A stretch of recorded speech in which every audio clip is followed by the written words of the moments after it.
Good afternoon, everyone, and welcome to another episode of the RK Leadership Podcast, where we empower tomorrow's leaders through the sharing of knowledge, experience, and inspiring stories.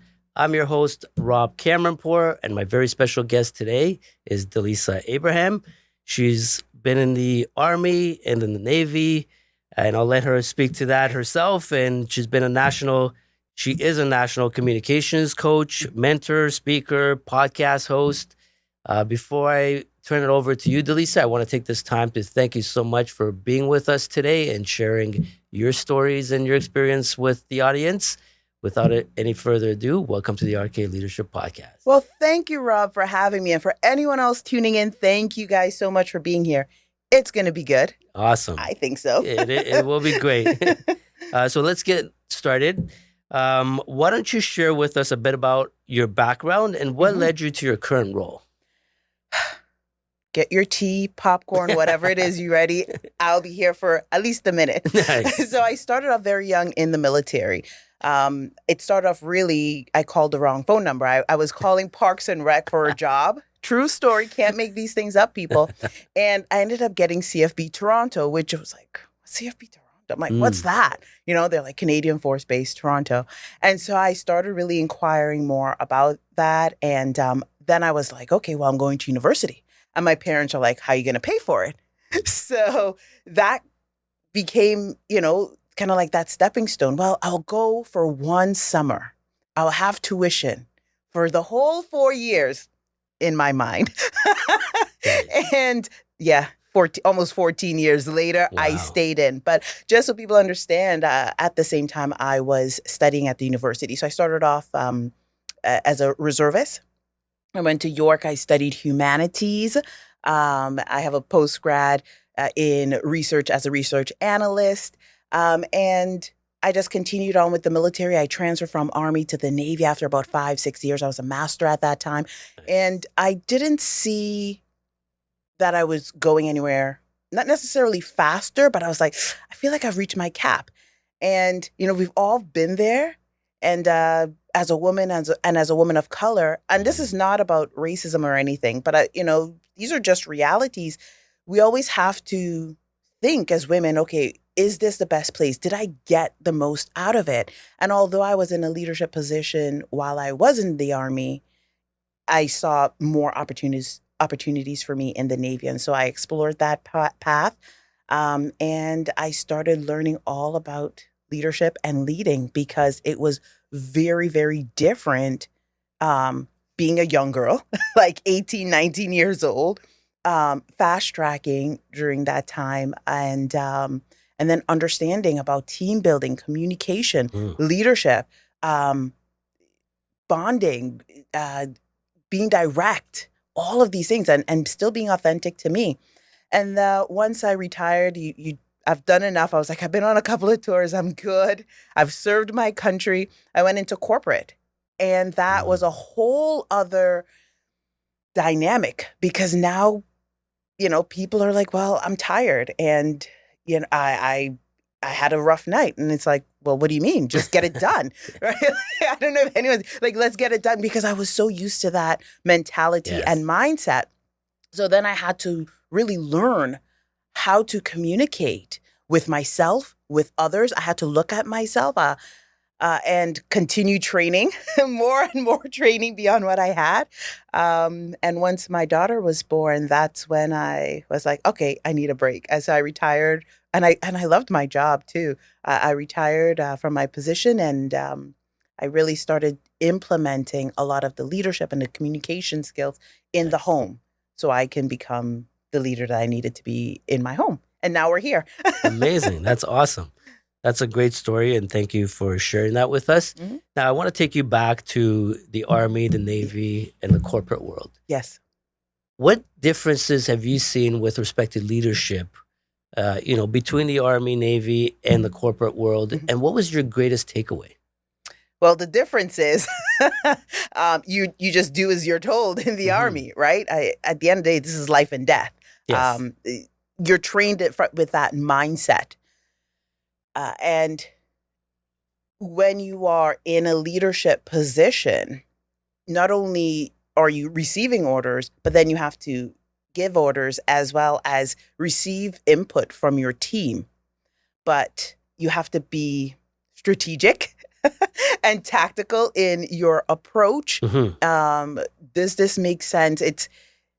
There's all of these different things that you're considering. Yeah. In the corporate world, or just even in civilian life with leadership, people will come with their opinions and their thoughts. And I find it's easier to implement right away or not implement right away. It just depends on the situation. And although you're getting directive from, either a senior exec or whoever, the dynamic is a bit different. It's more easier and flowing. But at the same time, there are games that are being played in the corporate world, right? Like people are there for their own gain or for selfish reasons. Maybe they want their own promotion. So you have to find the balance and still be true to you. That's right. So do you actually think, like, again, going back to the Army versus corporate, there's a lot of alignment too with respect to, we can call it leadership, but do you think it's more of like a dictatorship where you're told what to do, but you don't have any choices, and the engagement would be less, I would say. And from a respect perspective, are the leaders there respected because you have to respect them, or is it, what, this is a great person that's leading the charge, they care about us, and that's why we're leading them? Well, that's a really, really great question. And so sometimes people see the movies and they're like, wow, this person is such a great leader. Yeah.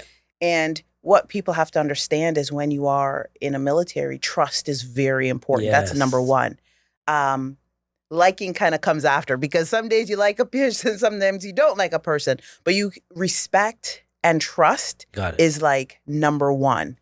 Versus I see the difference. People tend to, if I like you, then I respect you. But the level of influence and gossip, like, this person's really great, then people will just side with them because, they're my friends. Versus there, it's similar, but the respect factor, the trust factor, you have to know what you're doing. Cut and dry. Absolutely. Yeah. I love that. Yeah. And leadership is not about being liked. No. It's about being respected and trusted. So great. You talked about mindset, Delisa. Can you walk us back again throughout your career? Yes. And how did you develop and strengthen your mindset to get to where you are today? It's mindset is ever evolving, as we all know. Yes. Being 13, being 25, 30s, 40s, every decade is different. And one of the things that I started doing was reading. That was a huge factor. And I had to learn how to understand not only what I was reading, so I could start implementing it. And the reason why I had to do that was because I was the only female for a very long time with a group of men. And I was leading when I first started. And so I was being trained and groomed in that way. So how do you gain the respect of young men, 19, 20, 21, some of them been in 2 years, you now coming in, all of these things. That's right. How can you work and build a harmonious team? Well, now you have to find a connection point. The good thing was we were all immigrants. All of us were immigrants. Our parents came from, some of them Chile, some from China. I was from Trinidad, Nice. Greece. One was from Portugal. So we had that in common. And that mindset was very similar because our parents came here, worked hard, and they're like, find a way to make it happen. So that was that connection and starting point. And then understanding each other. Yes. Why are you here? And once I understood why they were there, then I had to figure out why I was there. And one of the persons that became a friend and was very, very helpful, he gave me my first leadership book. It was The Art of War by Sun Tzu. Was someone that I was working with. And his name is Lawrence. He gave me that book and he was like, here, take this book. And he also gave me John C. Maxwell's book. The first ever John C. Maxwell was the 21 Irrefutable Laws of Leadership. He gave me that. He was like, here, study this. And I thought it was so great. And I hope what people will get from this is that when people are on your team, they may or may not want to be in a leadership position, but the fact that they're actually wanting to help you, Yes. That's a big deal. And because of that, other people, they would protect you. They would stand up for you because you can't be in every single room. You don't know what anyone else is saying. So they will stand up for you, and they're your advocates when you're not there. So don't underestimate your team in thinking that you're superior in any way, because without them, then one, you don't have a business, you can't be successful or anything like that. Amazing. Awesome. So you talked about The Art of War, which is a book that a lot of people suggest that leaders read. So I want you to share that with the audience in terms of, again, the young leaders out there. Yes. Why is it important to read that book, and what was your takeaway from it? Well, I read it several times, and if you go on our YouTube channel, I actually dissected one of the Art of War for managers. So there's that. So let's just say I love that book, one of my favorite books. What did I take away from it? There's so much pertinent information that's on there that they talk about, and one of the biggest things that they were talking about was understanding the enemy. And people see this as, we're opposed, and it's really not. They say you have to understand yourself, and you have to understand the mindset of the other. That's the only way you can win a war, quote unquote. And I know it's very different now, like in these times, but when you can understand yourself and you could be in a state of calm, it becomes very much easier for you to widen the scope of your sight, both internally and externally, so that you can achieve your goal, AKA win the war. That's right. Yeah. So awesome. That's a big, big takeaway. And it is, sometimes it could be a difficult read for some, and you might have to read it multiple times to understand it and kind of translate it to today's world. But thank you. And I will share your YouTube channel so people can go in there. And if you want to see the dissection of that book, I would highly recommend that. Yes. So thanks for sharing that. So Delisa, what were some of the pivotal moments in your career that shaped your leadership philosophy? The biggest one, I would say, I was 25, 24. Yeah, I was 24, 25. And I was making my transition from Army, and I was like, okay, I'm going to take the leap, and I'm going to go in this whole new element that I know absolutely nothing about. I know no one in the Navy. And that took over a year for that transfer to happen. Not because I was still thinking about it. It took me a year to think about it, but because of that process, which something that should have taken a few months took a year, if not longer. And I went through a very challenging time psychologically because I was like, I'm good at what I do. I'm qualified at what I do. What is the issue? But of course, when you're good or you have built a team and people supported you for a very long time, they want you to stay. That's right. But at the same time, if they're not giving you what you need and you're like, okay, this is where I'm at, you have to make these very, very tough decisions. And we will all get to a point where we will have to say, bye, thanks. I really enjoyed myself. I've learned a lot. I've grown, but I gotta jump in the water and swim a bit. Maybe I'm going to swim to the island or whatever. If you could drop me off, it's better. But if you could drop me off to the island, I would appreciate it. But sometimes you got to swim there. And that was such a pivotal time because I had to get to know what it is that I actually wanted deep down. Did I want this? Am I going to stay the course? That actually affected my relationship with my family, specifically with my mother, because now I had to learn how to communicate with her as a 25-year-old. Because remember, I'm coming from teenage mindset, young adult. Now I'm getting into, the first quarter century, which there's always something that happens in a quarter century. And you're shifting and you're leaving a known, a comfort for an unknown. So that first step was very hard. Many tears at night, many worries. But, and some may think, well, that's very simple or easy, but it's never simple and easy, especially when you have invested time, when you've invested time in people, when you've invested time in yourself, when you've invested time in your goal, in the outcomes and what it is that you want. That makes it challenging. It makes it harder. But you have to continue on with what your purpose is and what it is that you're meant to do. Absolutely. And thank you for sharing that. Now, you talked about decision making. One of the hardest things as a new leader, and a lot of leaders out there, is to make decisions. And that goes back to your day-to-day life as well. So what would your advice be to young professionals out there wanting to get in a leadership role, or they're in a leadership role already? How should they make tough decisions? That's a great question. How do you make tough decisions? I would say be conscious and intentional every single day. When you are intentional and conscious of the fact that you are actually making a decision to wake up today, you are actually making a decision to go to your work, your place of employment or business or whatever it is, you're making that conscious, intentional decision to say, I am going to be a person of excellence in my field of work. What happens is that now you've cultivated and you're nurturing a very particular mindset that is conscious.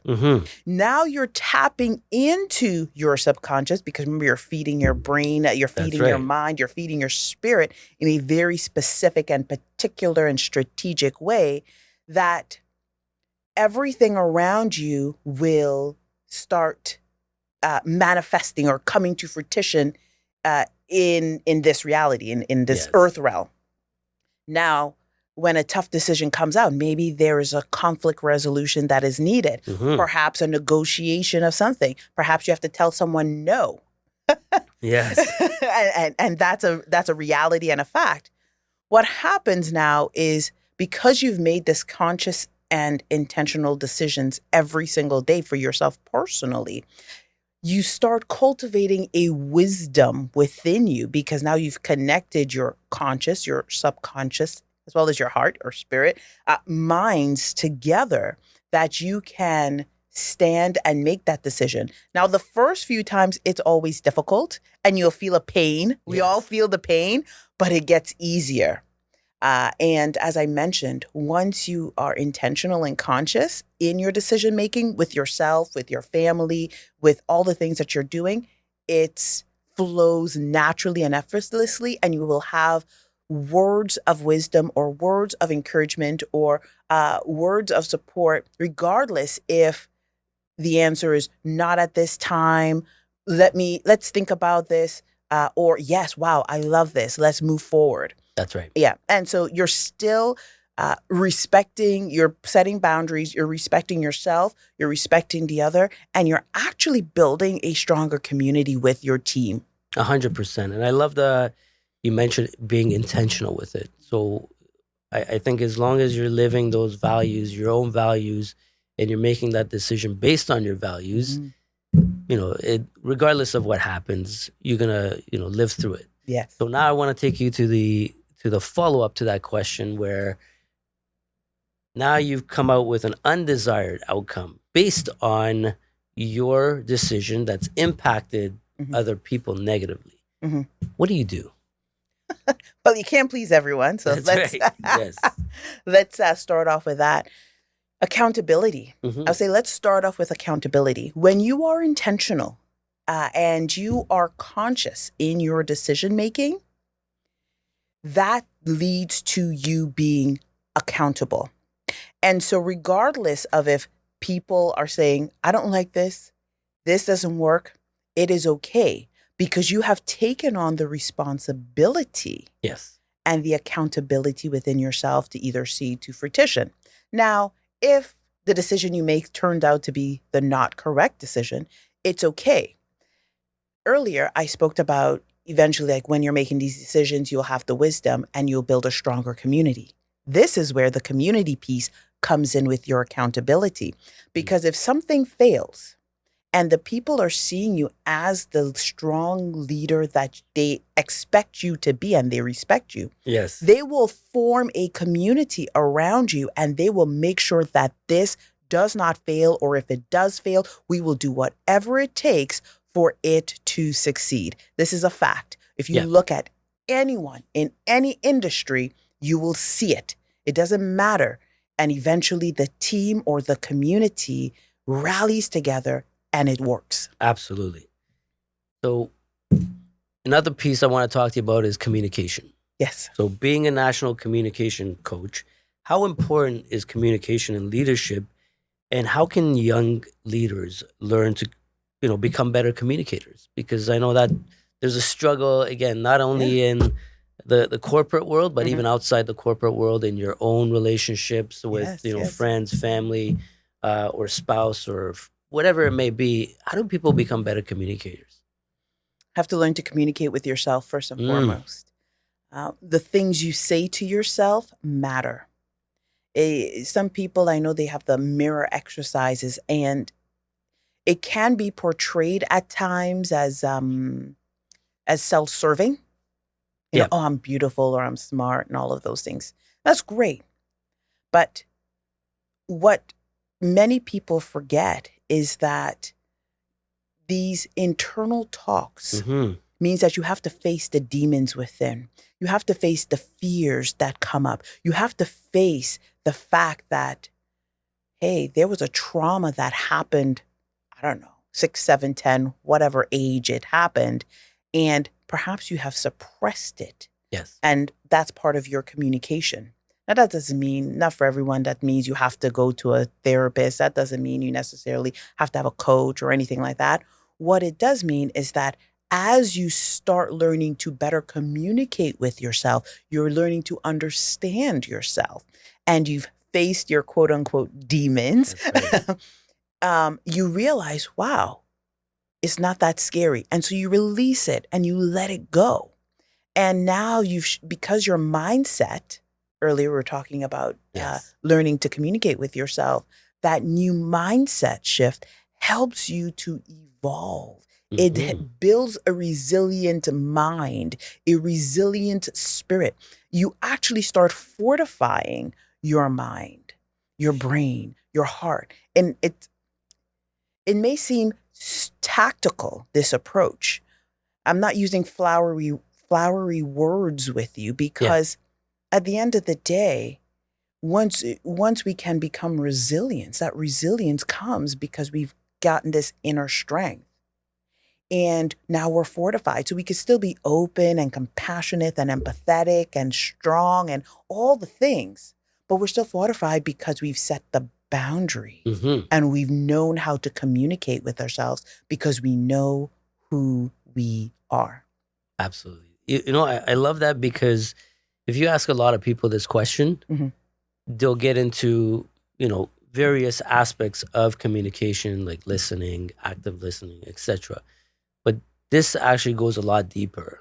And why I love this is because if we look at all the people out there, including I've gone through this, where there's a lot of negative self-talk. You say, I'm not good enough to do this. I'll never be good enough. I'm not this. I'm not that. So when you put all that negativity in your head, and like you said, that mindset you created, that will display in anything you do.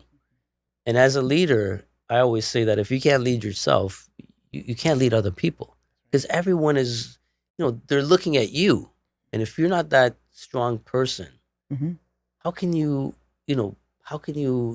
translate that so people can, feed off you? That's right. And your energy. So I love that. Thank you. Welcome. What qualities do you believe make a great leader in today's world? Well, there are many.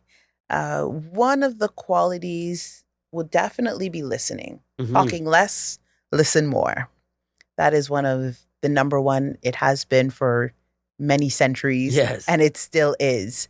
And the reason why I would say to absolutely listening is because you have to listen to yourself before you can listen to another. And when you're listening, especially on that deeper level, that means you have to know who you are. You have to have an identity. Mm.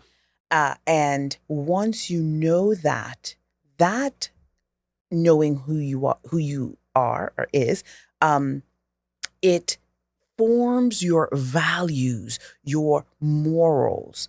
Am I going to compromise or not? Right? You're building up a Yes. very specific strength because you are spending time with yourself in the quiet hours of the morning when the veil is thinnest Yeah. before dawn and darkness.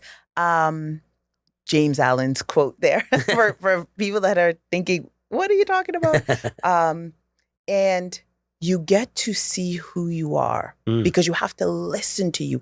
And remember, you're not really responding in the sense.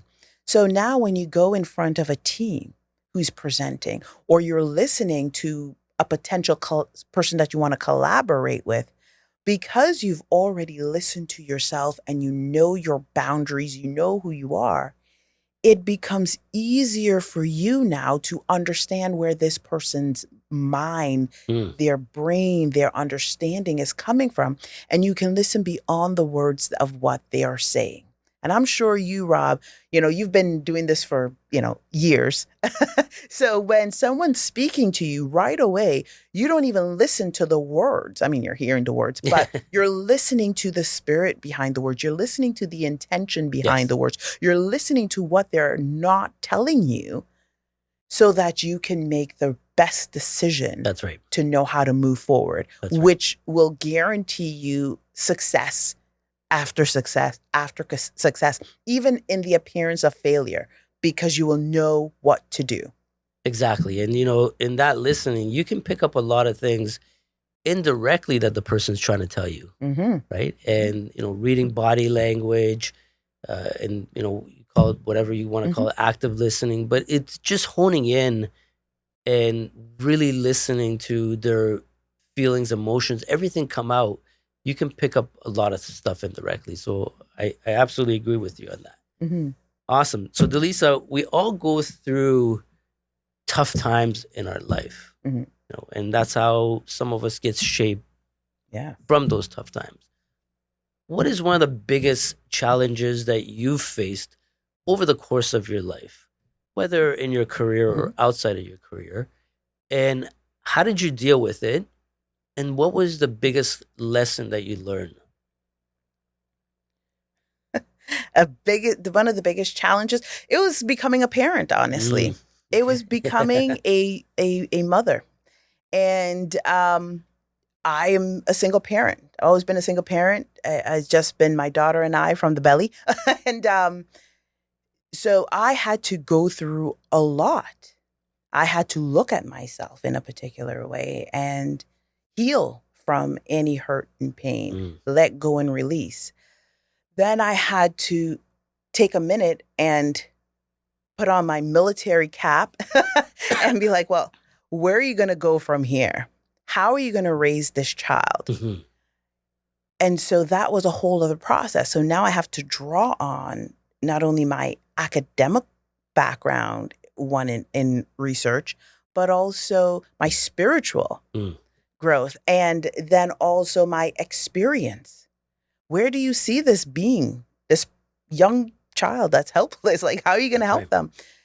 And from that, I was not even thinking about a business. I was doing talks and hosting workshops here and there, but nothing serious. As I mentioned, I was working in corporate at the time. And it wasn't until my daughter I spent the full 18 months. I was only going to spend 3 months with her, actually, and then go back to work. But I spent the whole time and I was like, no, it's time to retire. And I made that decision to retire. And it was the easiest decision to make because I spent time. I looked at stats. I looked at what worked in the past. I looked at women, mothers, who had to raise their children. I'm talking like empress, pharaohs, that female ones, queens, even fathers, right? What did they do? How did they lead a nation, a people, and their household that was successful? And how can I implement this in my own home at my level? And so that was that was one of the hardest challenges I had to face. However, when it came time to open up Faith and Sparkle's World with my daughter, she's the one that was this driving force. By the time she was 3, she knew this is what I wanted to do. God placed this in my heart. And so it became very easy for her, but it was easy for me to say, okay, let's do this. Let's try it. Let's see where it goes. And so, yeah, I'll just leave it at that. All right. I love that. So you just mentioned, leading a nation versus leading your house. Yes. I want to throw something back at you. And this is something I've seen and witnessed in the corporate world. So you got your leaders in the corporate world where, your executive CEOs, whatever you want to call them with the titles. Why is it that some can come in a workspace and lead the corporate environment, but they can't lead their home environment and things go south? Yeah, very, very good question. A lot of them cannot do that because they don't know how to use transferable skills. They also get so locked up. Remember, many are going into positions with ego. And that ego, now you come home, you have to learn to be humble. Yes. So that iron fist that may work in the office may not necessarily work at home because now there are people who could talk back to you. And you're like, what? I can't fire you. I can't tell you to go home. You live here, right? And so, I mean, yes, you understand where I'm going. Yes, of course, you could still lead your home with a more iron fist, but it doesn't work for anyone, right? And so that's one of the biggest things. The other piece is people are tired. Yes. So they're going to work tired. They're coming home tired. So they're anxious. They're agitated, but they're trying all the things. They're doing the cold water bath, the meditation, the running, the this or that. And you're like, look, there's only 24 hours in a day. There's only so much you can do. And so you have to pick your priority for the day. And you have to be intentional. And there are times as your children grow from, if they're babies, child, preteen, teen, there's going to be different evolutions within them as well as different level of independence. Yes. And so take advantage of those independent times and be able to relate to them. You don't have to do everything they're doing. They don't have to do everything that you're doing, but really set that space and the environment for communication. And I give people like this free of charge tip. Nice. If you want your home to be a particular way, you have to charge your home that way. When I say charge, you have to raise the energetic vibrational level. So if you want kind kids or a kind home or a peaceful home, well, take a look at what is playing in my house. You have to know what's playing in your house, what music, what TV show, what games, whatever. And if that's not peaceful or kind or successful, get rid of it. Sounds hard, but get rid of it. The other piece is your partner has to be on the same page as you. Yes.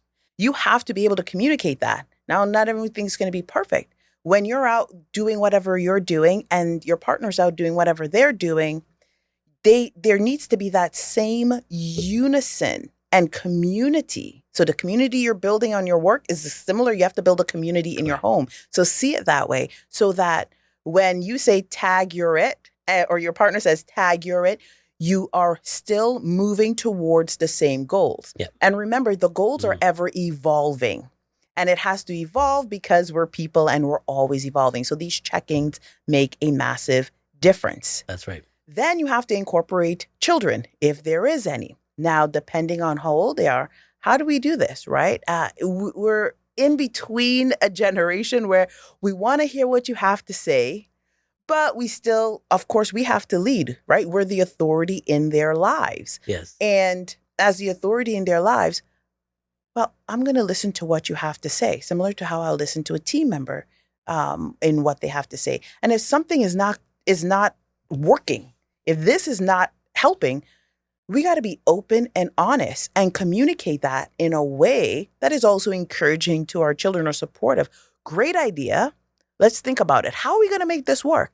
Always throw out the questions the same way you want that community. Yes. in your workspace. Have that community in your home. And as you start throwing out questions, guess what's going to happen? Your kids have to think. Yes. That means less time on the devices, right? And it just naturally happens because they got to think like, oh, Dad, I want this bike. Mom, I want to go to Disneyland. That's really good. I'm happy for you. How are we going to do that? Yeah. Well, I don't know. You're made of money, aren't you? Well, it's my money. I don't want a bike. I don't need to go to Disneyland. What can you do? What this does now is now you're activating, Yes. not only in yourself, not only in your as the head of your home, in your partner, your spouse, that level of curiosity, but you've activated the light and you've inspired the next generation to kind of figure out, how am I going to do this? And now they have to come up with ways. And you're like, oh, well, I like this idea. What's the next step? How are we going to get there? Yes. And you go through that journey. So now they have tapped into their purpose. Don't think their purpose means that they have to be like, I don't know, top level Taylor Swift kind of level. She didn't get there in a day or in a year. No, it takes time. That's What right. you're doing is really priming them and preparing them through that level of communication, as well as leading them in a way, whichever natural leadership way you lead, so that everyone moves as a singular unit, That's right. while at the same time accomplishing their individual goals and purposes. Amazing. You know, you touch upon a key aspect, and this is something, you know, I've witnessed too. When you're in the work environment, obviously at those levels, you've got the goals, the scorecards, KPIs, whatever you want to call it, that you're targeting to go after. Why don't we have that in the family environment? And you talked about, you know, being synchronized with each other, super important. And then going back to communication, right? You know, you're tired when you come home because you spend the whole day, maybe your energy level is down. Do something again to raise your energy level, because you also need to, you know, be a leader in your house, in your communities, with your kids, spouse, whatever. So those are some great points, Delisa. I appreciate that. Now, you also mentioned, you touched upon the ice baths, the running. Oh, yeah.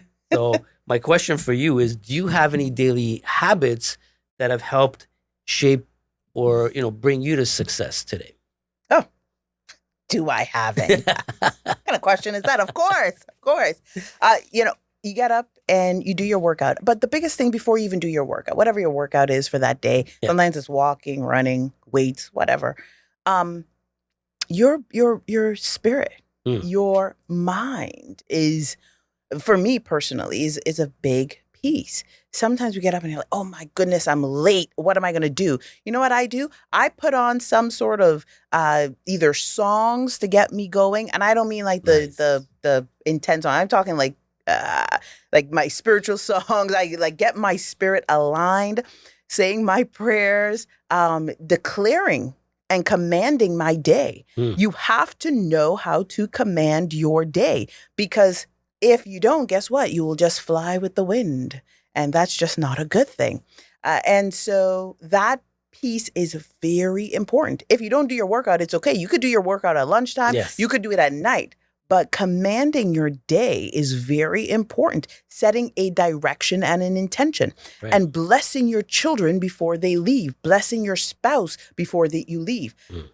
This generation, not just this generation, but sadly, many people don't do that. As the head of your home, male, female, even you're young, you guys are teenagers, what they may not understand is that parents are praying. Not all of them, but they are. And they are helping to command that day for their children. You're going to go to school, you're going to be safe, you're going to be this, you're going to be that. Sometimes we hear stories of like, how did everyone else but one survive? Yeah. How did this happen? How did somebody just look at you and they had bad intention, but they walked away? Well, you know what? That parent of that child set an intention for that day, spoke life over their child before that child walked out of the house. And that is a key thing. And the other piece is that once that child in their spirit, they could be sleeping, it's okay. Their subconscious mind, remember I was talking about raising the vibration in your home. What do you want? Their spirit is fortified and strong so they could stand against any and all sort of attacks that may come to them through, we don't know what's going on in the ether. Yeah. We never know what's coming your way. And this is real things. People might think it's silly or I'm being superstitious or something. I'm not. These are facts. And science is even proving this, right? And so that in itself is so powerful, so encouraging that the workouts, it's great because we know, okay, I got to move my body. I'm going to do something. I got to get my steps in. But the intentional commanding of your day and that of the direction of your home and that the direction of your business or workplace makes a huge difference. I love that. And I totally agree with that. You know, I'm always, one of the things I practice is gratitude in the morning and night. And that goes within the prayers to, you know, look after my daughter, wherever she is. And as a parent, you're right. We're always wanting the best for them and their safety, etc. So it's great when parents do that. And I think it does have an impact because even myself growing up, I know what my mom does and all the praying that she does. And I've came across so many situations where I ask myself, is how am I alive today? Yes. Right? It's so how did I true. escape that? Exactly. But it's those continuous prayers, is the praying without ceasing that makes the difference. We don't know what's going to happen. That's right. But what we can do is be conscious and aware and activate the heavens. Yes. I'm just, come to work, activate our spirit, do something. I'm not just here for my good looks and my charm. Exactly. I'm here for a purpose. I'm here for a reason. And if I am to accomplish all that my life has to accomplish to help those in need, to be of service to others, well, then I need support. That's right. Right? And I need a community. And I need those destiny helpers, I call them destiny helpers, the people that are going to be in my life, in my community, that's going to be able to support me. And that's very important. Absolutely. So let's switch gears a little bit. I want to talk about creating leaders at a very young age. And I know, you're a huge advocate of this. Tell us how you work with your daughter, Faith, and what are you guys doing right now? And how did you, again, get to, bring her into this leadership world as well?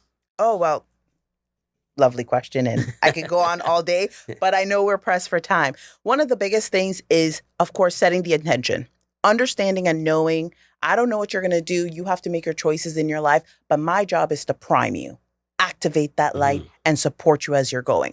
Once we have that, that's great. I saw at a very young age, at 3, at 2, my mom had cancer. My daughter, Faith, and our dog, Sparkle, they were there to help her, support her, and love on her. But at 3 years old, when she turned 3, Faith, this is when she's like, I'm a superhero doctor. I'm like, what? I want to sleep, go to bed, like at 12 o'clock at night. Like, why are you up? I'm a superhero doctor. Well, what does this mean? You're not listening to me, right? You're not listening to me. I'm a superhero doctor. And so then she wanted it to be a real book, not even thinking it's going to be a company, Faith in Sparkle's World. And that came from, as I mentioned, what I was doing, the prayers, the vibration in the room. What kind of home are we going to have? So I was setting the stage and laying the foundation. With that, at 5, and so as parents, Rob, you understand this. Sometimes we go to bed, we're thinking about other things, but sometimes our kids, they come in our mind. Like we'll say, and then all of a sudden, because that umbilical cord is so strong, we know, right? Like, there's this, something happened, or this is a good day. You just know, right? And with that, I would have dreams. And so I would say, this is the path. This is the way. This in this season, during this time, this year. And I would write down, my own goals. At 3 years old, she was like, Mom, I want to, where's mine, right? So I had to write it for her. But she would say what she wanted to accomplish in a year.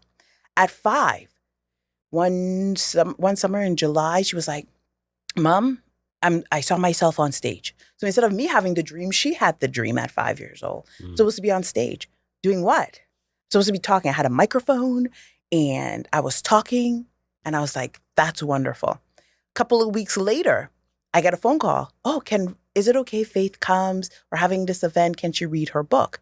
So I was like, yes, right? Because she told me this dream that she had. Mm-hmm. And it started to happen. And then she came to this leadership conference. So what I'm saying is the foundational work Yes. was set. The environment was primed and supportive. And all of a sudden now she's seeing things. Who am I? She's starting to come into, even though she's a child, into her own and understanding, who am I? And we're exploring that in a healthy way. And of course, there's guardrails Yes. and boundaries because, we can't just do everything. But it's an honest way saying, we don't know what's going to happen, but we're going to do our best. And you also have to put in the work. Yeah. Okay? And so she was invited to speak at different educational conferences, being one of the first speakers, the youngest speakers. And it was great. And she spoke on what she knew, kindness. And she spoke on kindness because she experienced bullying. Mm-hmm. And she knows what it's like to have your life threatened. She knows what it's like to be assaulted as a young person. And how do you still be you and still have your identity, but stand up for yourself? All right. And then at 7, this was just last year. Now she just turned 8. Last year, she was like, in December, Mom, when are we going to have events? I'm like, what do you mean? What kind of events? She's like, I'm supposed to bring my fans. She called them fans. My fans together. Like we're supposed to be together. So we just started off doing some events last year. And then into this year, she's like, yeah, I'm supposed to do this. And that's how the Little Leaders community was formed. And now we're doing events. And in these events, I would bring in coaches to come in and talk for, while they're eating. And the kids do an activity. It could be rock climbing, horseback riding, painting. I don't know, whatever it is that she's like, this is what we're supposed to do. But at the same time, the parents are there because we can't leave the parents out. And the parents get an opportunity to network and grow and be in a supportive community because a lot of them have their own businesses. So this is how we're building referrals and building our network. But the children themselves, they're learning how to be leaders. They're learning who they are as individuals. They're finding friends who are like-minded. Mm-hmm. That's very, very important. Being with like-minded individuals. And now there's a community of support. That's right. Beyond just Faith and Sparkle's World Little Leaders community. There's a parent, you know what? I live in Barrie. I live here. I live there. Let's meet up. Let's support each other. Our kids want to play. And that's how we build this community. And that's what parents, I would say, you want your kids as well as yourself to be with like-minded individuals. Absolutely. Because as they grow, guess what? Your expertise is not my expertise. I'm not an engineer like you are. But if my daughter says, Mom, I want to be an engineer, I'll be like, I don't know nothing about engineering. But Rob, I got questions. Let's have a sit down, right? And so Faith can come and we'll sit together and we can ask questions. So she will know what steps she has to take. And it makes it so easier. And so now you've created mentors and coaches for your children or your teenagers, but it's in a safe space, right? There's nothing where you're leaving your kids alone. It's, you guys are there and they're communicating. And all of a sudden, their self-esteem goes up. Their confidence evolves. Yes. Their identity of who they are. They're comfortable with who they are. And they are feeling anchored and supportive so they can fly in the sky. Yeah. And that's so important, Delisa, because again, in today's day and age where you got all these kids suppressed by these devices, being less social, and creating that environment and community for them is so powerful. I hear that, from like my daughter's teacher all the time, and I would love to get them both on a podcast. Yes, that's what I want to do. I'm gonna get them in here. Yes, they'll have fun. Stay tuned for that. It will be fun because they're so unfiltered too, and they'll just give you exactly what's on their mind and what their reality is. It's so their true authentic self, right? So we're definitely gonna get that on there. I'm excited. Thank you for sharing that. So before we end the podcast, we've come to a segment where I call rapid fire questions. I'm gonna shoot some questions towards you, and first thing that comes to mind, just Let me have some water first. Sure, Hold on. no problem. First question is, what impact do you hope to leave through your leadership? Legacy. Amazing. What is the one book that has changed your perspective on leadership? I can't answer that one. There's too many. First one that comes to mind. James Allen. I just named an author, James Allen. Okay. What is the one word that describes Delisa best? Nurturing. And where can people find you? Faith in Sparkle's World. Awesome. Well, thank you so much again for spending your time with me today and sharing your knowledge, your experience, and your stories with the audience out there. I greatly appreciate it. For all those tuning in, if you have any questions for Delisa, drop it in the comment box below. I'll make sure it gets to her, and I'll also share her social media sites with everyone. Again, don't forget to subscribe and follow, and we'll see you in the next episode. Thank you so much, everybody. Thanks, Delisa. Thank you.